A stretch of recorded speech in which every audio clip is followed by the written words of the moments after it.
Join me as I dive into my biggest relationship mistakes and challenge myself to spot all the red flags I ignored along the way.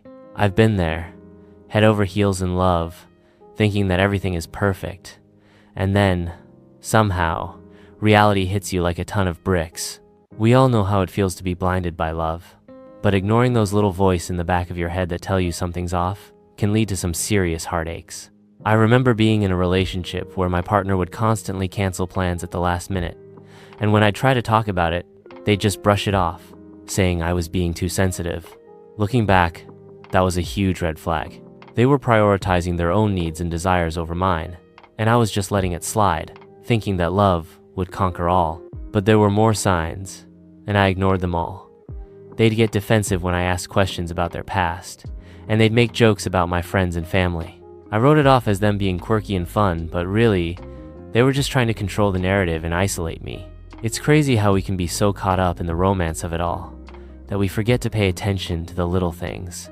We think that love will fix everything, that it'll make all the problems disappear. But the truth is, love won't fix anything if you're not willing to confront the issues head on. As time went on, I started to realize that I wasn't happy. I was constantly walking on eggshells, trying not to upset them. And when I finally worked up the courage to end things, it was like a weight had been lifted off my shoulders. There are so many types of red flags we often overlook. Some people ignore partners who are dismissive of their feelings or consistently late and unreliable. Others turn a blind eye to controlling behavior or manipulation. I think what I ignored the most was the lack of communication and effort. When someone's not making an effort to understand you or work through problems together, that's a major warning sign. It's funny, when you're in the midst of it, you don't realize what's happening.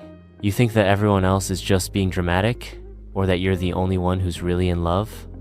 But the truth is, red flags are there for a reason. They're there to protect you from getting hurt. The moment I realized I'd ignored so many red flags was like a punch to the gut. I felt regret, sadness, and a ton of anger.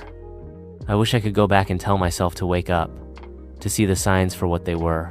But even with all the pain, I learned some valuable lessons. I learned that my time and energy are worth more than any relationship. I learned to trust my instincts and prioritize my own needs. And I learned that it's okay to walk away, even if it hurts. If you've been there too, I want to hear about it. Share your stories in the comments below. Let's get a conversation started about the red flags we ignored and what we learned from those experiences. If you're interested in more videos on relationship, advice, and personal growth, be sure to check out my other content. Thanks for watching, and I'll catch you in the next video.